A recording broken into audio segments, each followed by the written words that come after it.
আপনিও দোষর, একেও গ্রেফতার করো। ওসির মুখে এমন কথা শোনার পরেই হার্ট অ্যাটাক করেন মাসুদ নামের এক ব্যক্তি। তবে এমন পরিস্থিতিতেও প্রায় 1 ঘন্টা হাসপাতালে যেতে না দিয়ে ওই ব্যক্তিকে আটকে রাখা হয়। মধ্যরাতে ওয়ারেন্ট ছাড়া আহসান হাবিব নামে এক ব্যারিস্টারকে গ্রেফতার করতে গিয়ে এমন কাণ্ড ঘটিয়েছে গুলশান থানা পুলিশ। অথচ গ্রেফতার করতে যাওয়া ব্যক্তির বিরুদ্ধে নেই কোনো মামলা, অতীতে ঘেটেও খুঁজে পাওয়া যায়নি কোনো অপরাধ কর্মকাণ্ড। বিস্তারিত সুমন তানভীরের প্রতিবেদনে। বাইরে থেকে দরজা ভাঙার চেষ্টা চলছে। নায়াসিনামাইড ও স্যালিসাইলিক সমৃদ্ধ লিলি ফেস ওয়াশ যা ফেসের ডেড স্কিন সেল দূর করে দেয় দ্বিগুণ ফাস্টার ব্রাইটেনিং। আর ফেসবুক লাইভে এসে নিজের নিরাপত্তা চাচ্ছে একটি পরিবার। গত 4 নভেম্বর রাত প্রায় 3টার দিকে ফেসবুকের একটি লাইভে দেখা যায় এ চিত্র। আর আমরা ভয় পাবো না কেন? আপনারা কি কোনো ভদ্রলোকের বাসায় কি পুলিশ আসে রাত্রে 3টা বাজে? লাইভ করা ব্যক্তিদের কথায় এটা স্পষ্ট, বাইরে পুলিশ সদস্যরা দরজা ভাঙার চেষ্টায় আছেন।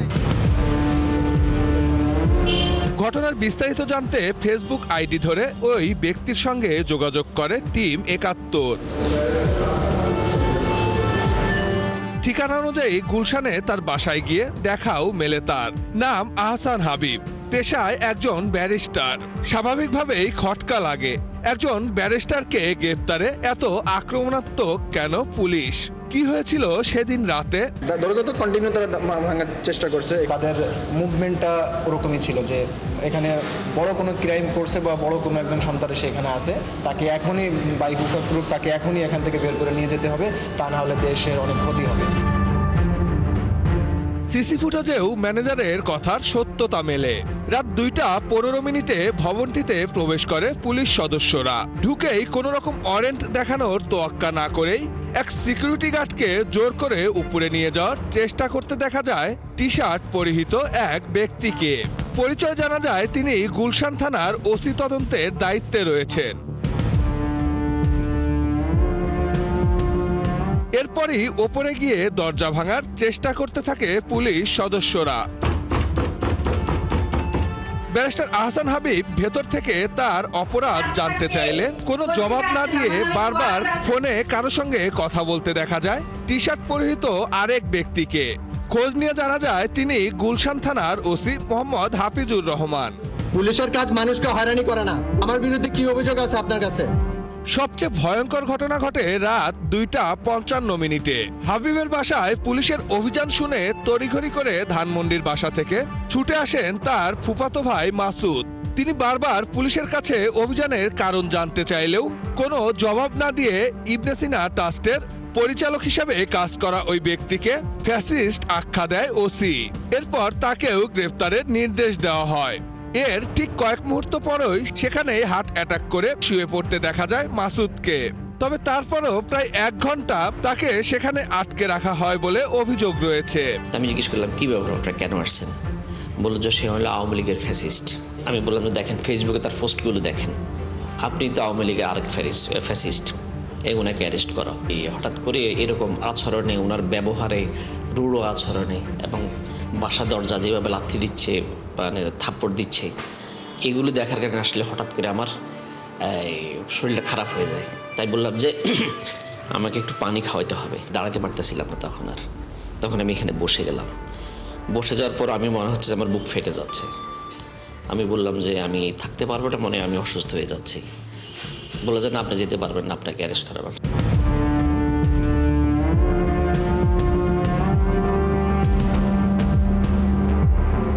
দরজা ভাঙতে ব্যর্থ হয়ে সকাল পর্যন্ত অপেক্ষা করে আহসানকে বাসা থেকে গ্রেপ্তার করেই বের হয় পুলিশের টিমটি। তবে আশ্চর্যের বিষয়, এত কাঠখড় পুড়িয়ে যে মামলায় আহসানকে গ্রেপ্তার করা হলো সে মামলার এজাহারে নামই নেই আহসানের। তাহলে কোন তথ্যের ভিত্তিতে এত আক্রমণাত্মক অপারেশন পুলিশের, নাকি কারো ইশারা? সারাক্ষণে আমার আতঙ্ক কাজ করতেছে। আমি দিনে ঘুমাইতে পারতেছি না, রাত্রে তো ঘুম আসেই না। আমি ঘুমের ওষুধ খাই, ঘুমাইতে হয়।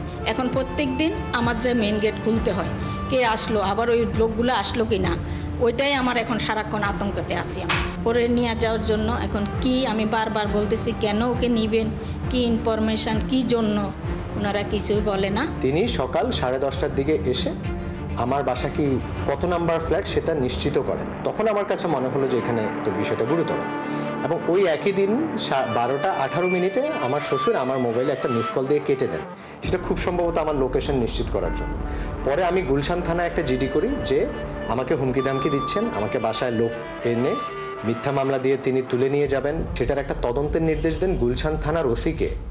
কাকতালীয় ব্যাপার, সেই গুলশান থানার ওসি যিনি আমাকে ম্যাজিস্ট্রেটের নির্দেশ অনুযায়ী ব্রিগেডিয়ার শাহ আতিকুর রহমানের এই হুমকিটাকে তদন্ত করার নির্দেশপ্রাপ্ত, সেই গুলশানের ওসি আমাকে 4 তারিখ রাত্রে, যেদিন আমার শ্বশুর আবার আমাকে হুমকি দিলেন বাচ্চা দেখতে গেলে, ওই দিন রাত্রে সেই ওসি আমাকে অ্যারেস্ট করলেন।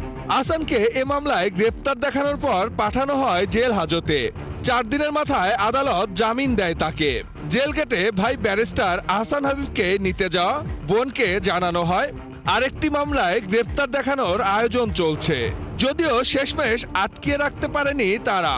4 দিনের মাথায় জামিন হলেও শেষ পর্যন্ত আইন পেশার এই ব্যক্তির মুক্তি মেলে 8 দিন পর। বেল অর্ডার হয়ে গেছে, বলা হয়েছে যে আজকে নিয়ে আসতে পারবো আমার ভাইকে। সেই জায়গায় যখন বিভিন্ন রুমে যাচ্ছি, ডিসপোজ সেকশনে, জিআরও সেকশন, সবখানে যে ওনারা বারবার কাকে ফোন দিচ্ছে, আর একটা কথাই বলে যে আমাদের উপর থেকে আদেশ আছে, কিছুক্ষণ পর আমার সাথে আর কেউ কথাও বলবে না।